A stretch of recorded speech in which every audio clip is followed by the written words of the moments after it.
محترم بزرگوں اور عزیز دینی بھائیوں، حضرت لقمان علیہ السلام کے بارے میں کچھ باتیں گزشتہ جمعہ بیان کی گئی تھی۔ حضرت لقمان علیہ السلام اللہ کے نیک، محبوب اور پسندیدہ بندے تھے۔ اللہ تعالیٰ نے انہیں حکمت، دانائی، دانشمندی سے نوازا تھا۔ پیغمبر اور نبی نہیں تھے، لیکن اللہ تعالیٰ کے یہاں اتنا بلند مقام رکھتے تھے کہ اپنی آخری کتاب قرآن کریم میں ان کا ذکر کر کے، ان کا قصہ بیان کر کے اور ان کی وصیتیں اور نصیحتیں، ان کے وعظ کو بیان کر کے ہمیشہ کے لیے ان کو زندہ جاوید کر دیا۔ حضرت لقمان علیہ السلام کی جو نصیحتیں اپنے بیٹے کو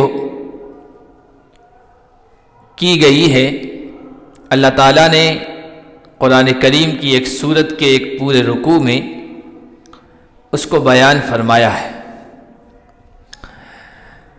اللہ تعالیٰ فرماتے ہیں وَإِذْ قَالَ لُقْمَانُ لِابْنِهِ وَهُوَ يَعِظُهُ يَا بُنَيَّ لَا تُشْرِكْ بِاللَّهِ إِنَّ الشِّرْكَ لَظُلْمٌ عَظِيمٌ۔ وہ وقت یاد کرو جب کہ لقمان نے اپنے بیٹے کو نصیحت کرتے ہوئے کہا۔ علماء کرام نے لکھا کہ اللہ تعالیٰ نے حضرت لقمان کی ایک والد، ایک باپ کی حیثیت سے نصیحتوں کو ذکر کر کے والدین کو یہ تنبیہ کی ہے کہ ہر زمانے کے والدین اپنی اولاد کو نصیحت کرتے رہیں، واعظ کرتے رہیں، سمجھاتے رہیں، خیر کی طرف بلاتے رہیں، شر سے، برائی سے، نقصان دہ چیزوں سے، دنیا اور آخرت میں ہلاکت کے گڑھے میں ڈالنے والی چیزوں سے بچاتے رہیں۔ یہ ان کی ذمہ داری ہے۔ ہر بڑے کو چاہیے کہ اپنے چھوٹے کو نصیحت کرتا رہے، وہ مانے یا نہ مانے اس کی پرواہ نہ کرے، بس اپنی ذمہ داری نبھاتا رہے۔ بہت سارے لوگ یہ کہہ کر جان چھڑا لیتے ہیں کہ بیٹا مانتا تو ہے نہیں، چھوٹے مانتے تو ہے نہیں، تو ہم کیوں نصیحت کریں؟ دیکھیے، کوئی مانے یا نہ مانے اس کے بارے میں اللہ تعالیٰ آپ سے نہیں پوچھے گا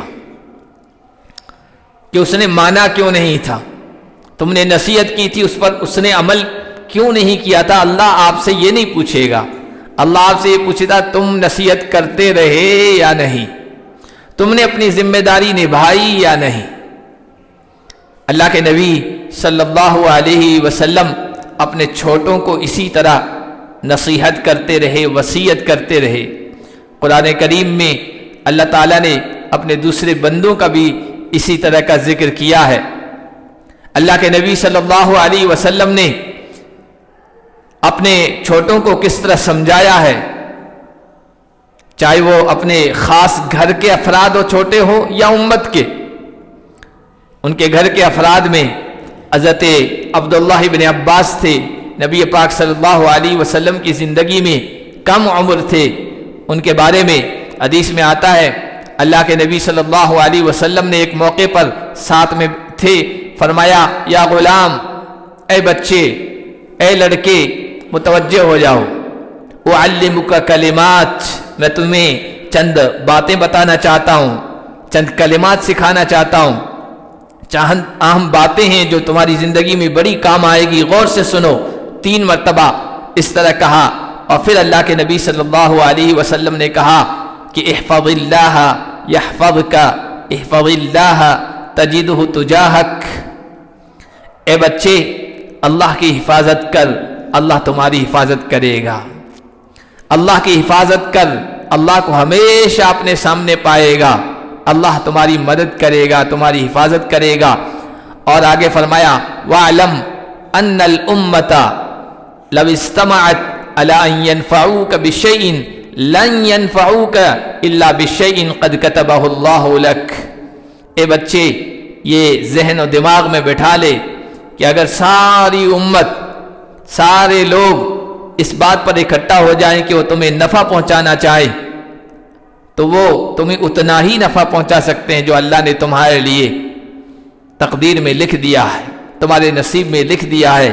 وَلَوْ اسْتَمَعُوا عَلَىٰ أَن يَضُرُّوكَ بِشَيْءٍ لَن يَضُرُّوكَ بِشَيْءٍ إِلَّا قَدْ كَتَبَهُ اللَّهُ عَلَيْكَ۔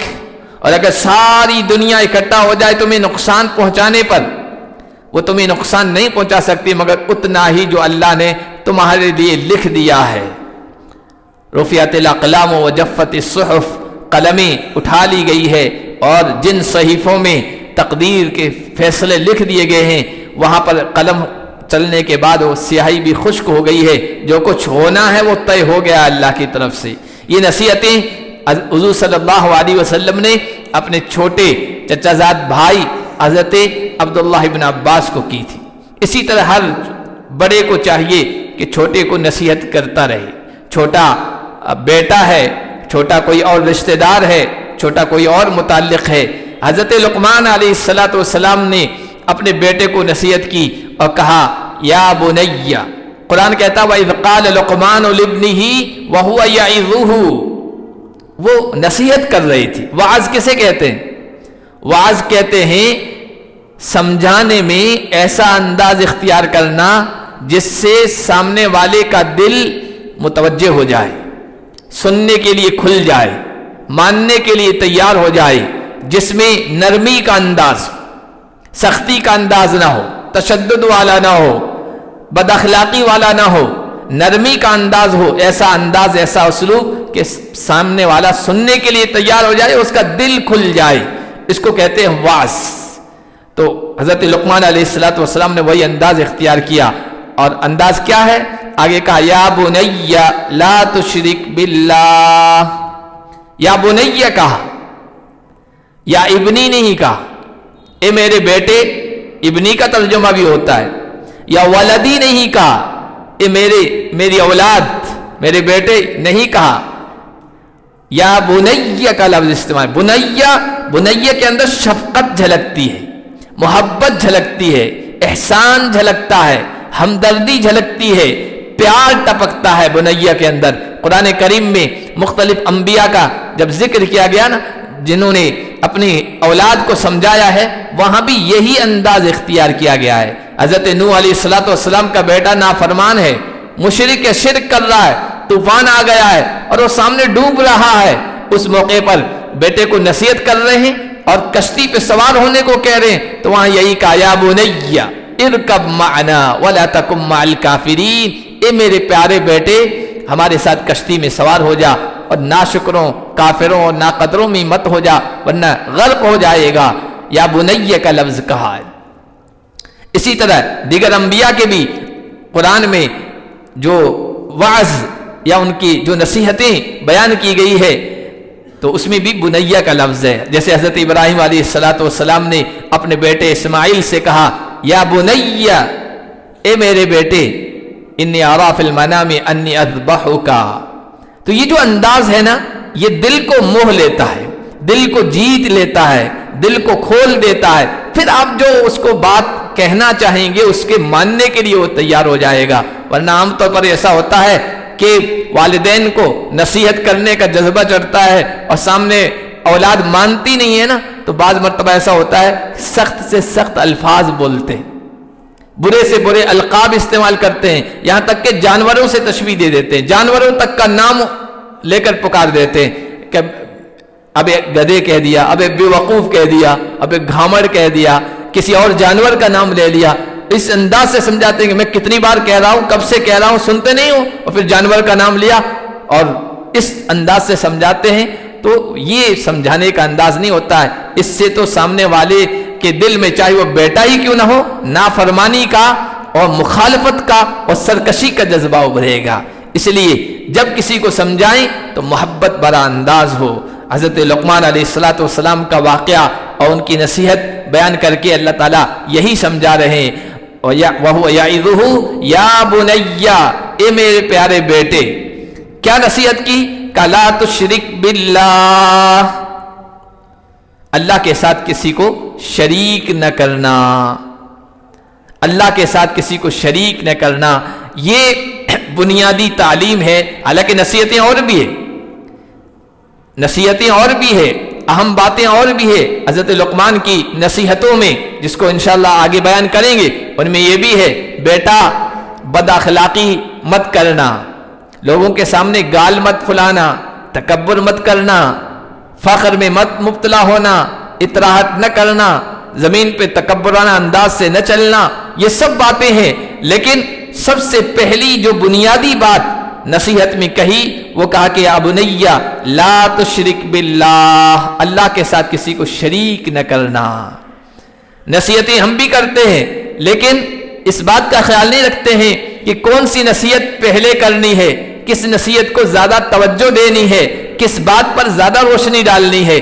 جو سب سے زیادہ اہم ہو، جو سب سے زیادہ عظمت والی چیز ہو، جو سب سے زیادہ بہت بیش قیمت چیز ہو، وہ پہلے بتانی ہے. اور اللہ کی توحید سے بڑھ کر کوئی اہم چیز نہیں ہو سکتی ہے، اور شرک سے بڑھ کر نقصان دہ چیز، ہلاکت خیز چیز کوئی نہیں ہو سکتی ہے. اسی لیے حضرت لقمان علیہ السلام نے اپنے بیٹے سے سب سے پہلے کہا یا بنی لا تشرک باللہ. اس لیے سب سے پہلے اپنی اولاد کو توحید کی عظمت سمجھانا چاہیے، ان کے دلوں میں اللہ کی توحید بٹھانی چاہیے. اللہ ایک ہے، اکیلا ہے، وہی پیدا کرنے والا ہے، وہی پالنے والا ہے، زندگی اور موت اسی کے قبضے قدرت میں ہے، عزت اور ذلت اسی کے ہاتھ میں ہے. سب کچھ رزق کو کشادہ کرنا، رزق میں تنگی کرنا، بیماری، صحت و تندرستی، سب کچھ اللہ کے ہاتھ میں ہے. یہ توحید کی اہمیت بٹھانا اولاد کے دل میں یہ سب سے پہلی چیز ہونی چاہیے، سب سے مقدم ہونی چاہیے. اللہ کے نبی صلی اللہ علیہ وسلم نے جب حضرت معاذ بن جبل رضی اللہ تعالی عنہ کو یمن کے علاقے میں گورنر بنا کر جب بھیج رہے تھے تو اس موقع پر بہت ساری نصیحتیں کی تھی اور وصیتیں کی تھی، چند اہم باتیں، چند اہم ہدایات ان کو بتائی تھی. ان میں سب سے پہلی جو بات بتائی تھی وہ یہ کہا تھا یا معاذ انک تقدم علی قوم من اہل الکتاب فلیکن اول ما تدعوہم الی ان یوحدوا اللہ. تم اہل کتاب قوم کے پاس جا رہے ہو، اہل کتاب جو آسمانی کتابوں پر یقین رکھتے ہیں، تم عیسائیوں کے پاس جا رہے ہو تو سب سے پہلے جس چیز کی طرف تم دعوت دینا الی ان یوحدوا اللہ، وہ اس بات کی دعوت دینا کہ وہ اللہ کی توحید کو تسلیم کریں، اللہ کی توحید کو مانیں. اس لیے کہ عیسائیوں میں بھی شرک آ گیا تھا، وہ 3 خدا ماننے لگ گئے تھے، تو کہا سب سے پہلے انہیں توحید کی دعوت دینا. تو سب سے اہم چیز ہے وہ اپنے اولاد کے دلوں میں اللہ کی توحید کی اور اس کی عظمت کو بٹھانا. اسی لیے حدیث شریف میں آیا، اللہ کے نبی صلی اللہ علیہ وسلم نے بیان فرمایا کہ اپنی اولاد کا نام عبداللہ رکھو، عبد الرحمن رکھو. اللہ کو سب سے محبوب اور پسندیدہ نام یہی ہے، عبداللہ، عبد الرحمن، یا جس کے آگے اللہ کا کوئی نام اور آگے عبداللہ ہو، عبد کا لفظ ہو.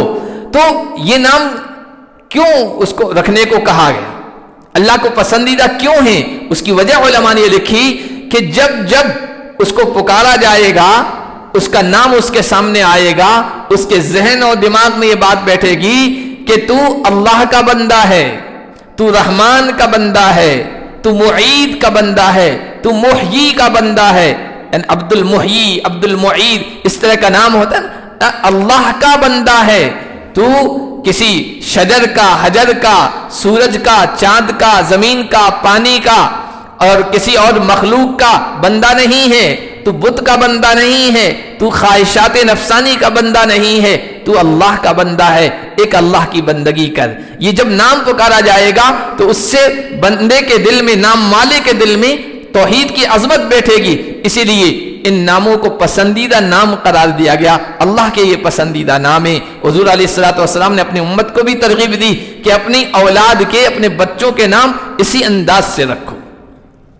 تو حضرت لقمان علیہ الصلوۃ والسلام نے توحید کی عظمت اور شرک کی مذمت اور اس کی برائی اپنے بیٹے کو بیان فرمائی، اس کے سامنے رکھی، اور اس لیے شرک کی مذمت رکھی کہ فرمایا ان الشرک لظلم عظیم، شرک سب سے بڑا ظلم ہے۔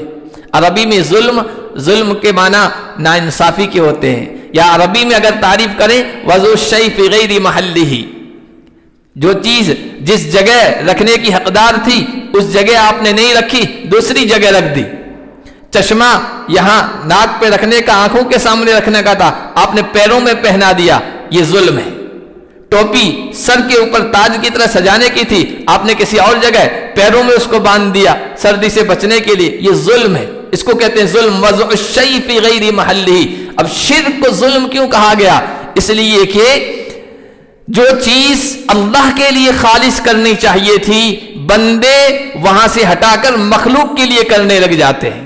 عبادت صرف اللہ کی کرنی چاہیے تھی، بندے اللہ سے ہٹا کر کسی اور مخلوق کی عبادت کرنے لگ جاتے ہیں، کسی درخت کے آگے جھک جاتے ہیں، کسی پتھر کے آگے جھک جاتے ہیں، سورج کو نمسکار کرنے لگ جاتے ہیں، کسی اور وثن کے یا صنم کے سامنے جھکنے لگ جاتے ہیں، یا کسی اور مخلوق کے سامنے جھکنے لگ جاتے ہیں۔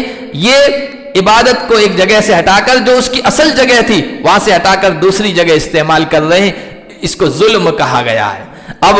اب امید صرف اللہ سے لگانی چاہیے تھی، لیکن مخلوق سے بندہ امید لگائے بیٹھا ہے۔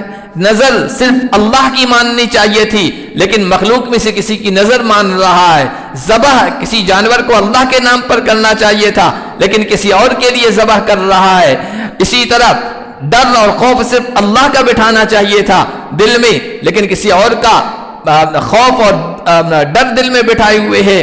اسی طرح کوئی مصیبت آ گئی، پریشانی آ گئی، کسی مصیبت میں پھنس گیا، تو اس موقع پر پکارنا صرف اللہ کو چاہیے تھا، دعا صرف اللہ سے کرنی چاہیے تھی، لیکن کسی اور مخلوق کو پکار رہا ہے کہ میری مصیبت دور کر دے، میری پریشانی دور کر دے، تو یہ ظلم ہے، یہ سب سے بڑا ظلم ہے۔ ان الشرک لظلم عظیم۔ ایک موقع پر اللہ کے نبی صلی اللہ علیہ وسلم نے سورہ انعام کی ایک آیت اتری، الذین آمنوا ولم یلبسوا ایمانہم بظلم، جو لوگ ایمان لے آئے اور انہوں نے اپنے ایمان کے ساتھ ظلم کو خلط ملط نہیں کیا، ظلم کو مکس نہیں کیا، تو ایسے لوگوں کے لیے امن ہے، سکون ہے، راحت ہے، یہی لوگ ہدایت یافتہ ہیں۔ تو صحابہ کرام رضوان اللہ علیہم اجمعین وہ ڈر گئے، خوف کا آگے، کہنے لگے یا رسول اللہ اینا لم یظلم نفسہ، ہم میں سے کون ایسا ہے جس نے اپنے نفس پر ظلم نہ کیا؟ کیونکہ ظلم کے معنی آتے ہیں گناہ کرنا، کوئی ناحق چیز کرنا۔ تو صحابہ نے کہا یا رسول اللہ چھوٹے موٹے گناہ، چھوٹے موٹے ظلم تو ہم میں سے ہر ایک سے ہوتے رہتے ہیں، تو پھر ہمیں امن نہیں ملے گا، سکون نہیں ملے گا، راحت نہیں ملے گی، ہم ہدایت یافتہ نہیں ہوں گے۔ تو اس موقع پر اللہ کے نبی صلی اللہ علیہ وسلم نے کہا ظلم کے یہاں وہ معنی نہیں ہے جو تم سمجھ رہے ہو، ظلم کے وہ معنی ہیں جو حضرت لقمان کی نصیحت میں آئے ہیں۔ حضرت لقمان نے اپنے بیٹے سے کہا ان الشرک لظلم عظیم، بے شک شرک سب سے بڑا ظلم ہے۔ تو یہاں پر ایمان کے ساتھ ظلم کو ملانا، یہ شرک کو ملانا ہے کہ جو ذرہ برابر شرک نہیں کریں گے وہ ہدایت یافتہ ہیں اور ان کو امن، چین، سکون اور راحت نصیب ہوگی۔ تو حضرت لقمان نے یہی اپنے بیٹے کو نصیحت میں کہا ان الشرک لظلم عظیم، شرک سب سے بڑا ظلم ہے، سب سے بڑا گناہ اللہ کی نگاہ میں سب سے بڑا پاپ ہے، وہ شرک ہے، اس وجہ سے کہ اللہ تعالیٰ اس گناہ کو کبھی معاف نہیں کرے گا۔ قرآن میں صاف طور پر اعلان فرمایا ان اللہ لا یغفر ان یشرک بہ ویغفر ما دون ذلک لمن یشاء، اللہ تعالیٰ اس کو تو کبھی معاف نہیں کرے گا کہ اس کے ساتھ شرک کیا جائے، شرک کے علاوہ جتنے بھی گناہ ہیں اللہ کی رحمت جوش میں آئی تو اس سے بڑے گناہ کو بھی اللہ معاف فرما دے گا. وَيَغْفِرُ مَا دُونَ ذَلِكَ لِمَن يَشَاءُ وَمَن يُشْرِكْ بِاللَّهِ. اور جو اللہ کے ساتھ شرک کرے گا تو وہ اس نے بہت بڑا تہمت، اس نے بہت بڑی تہمت باندھی ہے، بہت بڑا بہتان باندھا. فَقَدِ افْتَرَىٰ اِثْمًا عَظِيمًا. بہت بڑے سنگین گناہ کا ارتکاب کیا ہے. اور شرک اس لیے سب سے خطرناک ہے کہ تمام اعمال پر پانی پھیرنے کے سبب بن جاتا ہے. اللہ تعالیٰ نے قرآن میں فرمایا وَلَقَدْ أُوحِيَ إِلَيْكَ وَإِلَى الَّذِينَ مِنْ قَبْلِكَ لَئِنْ أَشْرَكْتَ لَيَحْبَطَنَّ عَمَلُكَ وَلَتَكُونَنَّ مِنَ الْخَاسِرِينَ. اے نبی، اور نبی کے واسطے سے امت کو، عام انسانوں کو سمجھایا جا رہا ہے، ان کو بتایا جا رہا ہے وَلَقَدْ أُوحِيَ إِلَيْكَ وَإِلَى الَّذِينَ مِنْ قَبْلِكَ. آپ کو بھی یہ وحی کی گئی ہے اور آپ سے پہلے جتنے پیغمبر آئے ہیں ان سب کو وحی کے ذریعے سے پیغام پہنچایا گیا ہے. لَئِنْ أَشْرَكْتَ، اگر آپ نے شرک کیا، لَيَحْبَطَنَّ عَمَلُكَ، تو آپ کے سارے اعمال اکارت جائیں گے، بیکار جائیں گے، ان پر پانی پھر جائے گا. آدمی بندہ شرک کر رہا ہے اور نماز پڑھ رہا ہے، بندہ شرک کر رہا ہے، روزہ ادا کر رہا ہے، بندہ شرک کر رہا ہے، زکوٰۃ ادا کر رہا ہے، بندہ شرک کر رہا ہے، حج بھی کر رہا ہے، بندہ شرک کر رہا ہے اور دوسرے نیکی کے کام کر رہا ہے. یہ شرک کے ساتھ کوئی نیکی کام نہیں آئے گی. شرک تمام نیکیوں کو جلا کر خاکست کر دیتا ہے، ختم کر دیتا ہے. اور شرک اس لیے سب سے بڑا گناہ ہے کہ اللہ تعالیٰ نے قرآن میں اعلان فرمایا ہے جو شرک کرے گا اللہ اس پر جنت کو ہمیشہ حرام کر دے گا اور اس کا ٹھکانہ ہمیشہ ہمیشہ کے لیے جہنم ہے. وَمَن يُشْرِكْ بِاللَّهِ فَقَدْ حَرَّمَ اللَّهُ الْجَنَّةَ وَمَأْوَاهُ النَّارُ وَمَا لِلظَّالِمِينَ مِنْ أَنصَارٍ. جو اللہ کے ساتھ شرک کرے گا تو پھر اللہ نے اس پر جنت کو حرام قرار دیا ہے اور اس کا ٹھکانہ جہنم ہے. وَمَا لِلظَّالِمِينَ مِنْ أَنصَارٍ. اور شرک کرنے والے ایسے ظالموں کے لیے کل قیامت کے دن کوئی مددگار بھی نہیں ہوگا جو اللہ کے عذاب سے، اللہ کی پکڑ سے ان کو بچا سکے. اس لیے سب سے اہم نصیحت حضرت لقمان علیہ السلام نے اپنے بیٹے کو کی، سب سے پہلی کی وہ یہی کہ لا تشرک باللہ، اللہ کے ساتھ شرک مت کرنا. اس لیے ہماری بھی یہ ذمہ داری بنتی ہے ہم اپنی آنے والی نسلوں کو اور اپنی اولاد کو، اپنے خاندان کے چھوٹے بچوں کو بتائیں کہ اللہ کی توحید کیا ہے اور اللہ کی توحید میں شرک کی ملاوٹ کیسے ہوتی ہے، شرک کسے کہتے ہیں. آج جبکہ حالات اتنے خطرناک ہیں کہ مشرک قومیں ہمیں، ہماری آنے والی نسلوں کے بارے میں اس بات کے لیے عزائم کر رہی ہے اور پلاننگ کر رہی ہے کہ آنے والی نسلوں کو توحید سے ہٹا دیا جائے، شرک میں مبتلا کر دیا جائے، بت پرستی میں مبتلا کر دیا جائے، ایمان سے محروم کر دیا جائے. تو ایسے موقع پر حضرت لقمان کی اس نصیحت کو ہمیں بھی اپنے پلے باندھنا چاہیے اور پوری تندہی کے ساتھ، پوری توجہ کے ساتھ ہمارے چھوٹے بچوں، ہماری آنے والی نسلوں پر فکر مندی کے ساتھ ہمیں اہتمام کرنا چاہیے اور ان کو توحید کی عظمت بھی بتانی چاہیے اور شرک کی مذمت اور برائی بھی ان کے دل و دماغ میں ڈالنی چاہیے. حضرت مولانا علی میاں رحمۃ اللہ علیہ فرمایا کرتے تھے کہ انہوں نے تو اپنے جہاں وہ بیٹھا کرتے تھے وہاں پر بھی ایک کتبہ، ایک پورا لکھوا کے لکھ رکھا تھا تاکہ وہ سامنے رہے اور امت کے لوگوں کو بھی کہا کرتے تھے کہ ہر امتی، امت کے ہر فرد کو جہاں اس کے گھر کی بیٹھک ہے، جہاں وہ اور اس کے گھر والے بیٹھتے ہیں اور جہاں ان کی ہمیشہ نگاہ پڑتی ہے تو وہاں پر یہ لکھا کے رکھیں ما تعبدون من بعدی، ما تعبدون من بعدی. حضرت ابراہیم، حضرت یعقوب اور ان کی اولاد کی نصیحت اور وصیت کو اللہ تعالیٰ نے ذکر کیا ہے قرآن کریم کے پہلے ہی پارے میں اور پہلے پارے کے آخری رکوع میں. وَوَصَّى بِهَا إِبْرَاهِيمُ بَنِيهِ وَيَعْقُوبُ. توحید کی تعلیم، توحید کی وصیت ابراہیم نے بھی اپنی اولاد کو کی اور یعقوب نے بھی اپنی اولاد کو کی. وصیت کے طور پر کہا کہ ما تعبدون من بعدی، اپنی اولاد کو جمع کر کے کہا میرے بعد تم کن کی عبادت کرو گے، کن کی پوجا کرو گے. میں اس دنیا سے جا رہا ہوں، حضرت یعقوب نے اپنی اولاد کو کہا تھا میں اس دنیا سے جا رہا ہوں اور یہ اطمینان کر کے جانا چاہتا ہوں کہ میرے بعد کہیں تم شرک میں نہ مبتلا ہو جانا، یہ اطمینان کر کے جاتا ہوں کہ تم توحید پر جمنا، اس بات کا مجھے اطمینان دو۔ تم میرے بعد کس کی عبادت کرو گے؟ تو ان سب نے کہا نعبد الہک و الہ آبائک ابراہیم و اسماعیل و اسحاق الہ واحدا ونحن لہ مسلمون، کہ ابا جان مطمئن ہو کہ آپ جائیے، ہم آپ کے معبود کی اور آپ کے آبا و اجداد جو گزرے ہیں ابراہیم اور انبیاء، ان کا جو معبود ہے، الہ ہے، اسی کی ہم عبادت کریں گے، ہم اس کے ساتھ کسی کو شریک نہیں ٹھہرائیں گے، آپ بالکل مطمئن ہو کے جائیے۔ تو حضرت مولانا علی میاں رحمۃ اللہ علیہ کہا کرتے تھے یہ جو وصیت ہے حضرت ابراہیم کی اور یعقوب کی، یہ تو باقاعدہ لکھا ہوا ملتا بھی ہے، آپ منگا بھی سکتے ہیں، اور اس کو فریم کر کے اپنے گھر کی اس جگہ پہ لٹکانا چاہیے جہاں ہمیشہ ہماری نگاہ پڑے، اور اس کو ترجمے کے ساتھ ہم پڑھیں کہ ہم کس کی عبادت کریں گے یا ہماری آنے والی نسلیں کس کی عبادت کریں گی۔ اپنے اولاد کے ذہن و دماغ میں شرک کی مذمت اور برائی اس طرح بٹھانی چاہیے۔ حضرت مولانا علی میاں فرمایا کرتے تھے جس طرح چھوٹا بچہ جو ہوتا ہے نا، چھوٹے بچے کے ذہن و دماغ میں پیشاب اور پاخانے کی گندگی کی برائی کتنی ہوتی ہے، پیشاب پاخانہ اس کو لگتا ہے، وہ خود بدبو محسوس کرتا ہے اور ماں کی طرف بھاگتا ہے کہ مجھے صاف کرو، گندگی مجھ سے دور کرو، مجھے نہلاؤ، مجھے دھلاؤ، مجھے صاف کپڑے پہناؤ۔ جس طرح پیشاب اور پاخانے کی جو مذمت، برائی، گندگی، نجاست فطری طور پر چھوٹے بچے کے ذہن و دماغ میں ہوتی ہے نا، اسی طرح ہماری آنے والی نسلوں کے ذہن و دماغ میں شرک کی مذمت اور برائی ہونی چاہیے کہ کہیں اگر کوئی ان کو شرک کے جملے پر، شرک کے بول پر، شرک کے فعل پر، شرک کے کام پر، شرک کے عمل پر کوئی شرکیہ طرز اختیار کرنے پر ہمیں آمادہ کرے یا کرنے کو کہے نا، تو چھوٹا بچہ فوری طور پر کہے نہیں، ہم سے یہ نہیں ہو سکتا ہے، ہم سے یہ نہیں ہو سکتا، ہم غیر اللہ کی پکار نہیں لگا سکتے ہیں، ہم غیر اللہ کے ہاتھ سامنے نہیں جھک سکتے ہیں، ہم غیر اللہ کی پوجا نہیں کر سکتے ہیں، ہم غیر اللہ سے کچھ نہیں مانگ سکتے ہیں،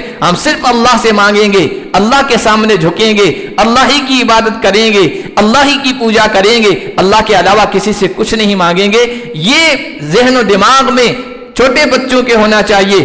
فوری طور پر خود بخود بچوں کو جب شرک کی طرف بلایا جائے تو جس طرح پیشاب پاخانے سے بھاگتے ہو کہیں نہیں، ہم اس کے قریب نہیں جائیں گے۔ ایسی مذمت، ایسی برائی شرک کی، کیونکہ شرک کو قرآن میں نجاست کہا گیا، مشرک کو نجس کہا گیا، نجس گندگی کہا گیا ہے، غلاظت کہا گیا ہے، تو ایسی مذمت ذہن و دماغ میں ہمارے آنے والی نسلوں کے بھی بٹھانے چاہیے۔ حضرت لقمان علیہ السلام کی نصیحت ہمیں یہی سکھا رہی ہے، اپنے آنے والی اولاد کے بارے میں ہمیں بھی اسی طرح فکر کرنی چاہیے جس طرح اللہ کے اس نیک بندے نے فکر کی تھی، اور ایسی فکر کہ اللہ تعالیٰ کو پسند آئی اور اللہ تعالیٰ نے قرآن کا حصہ بنا دیا۔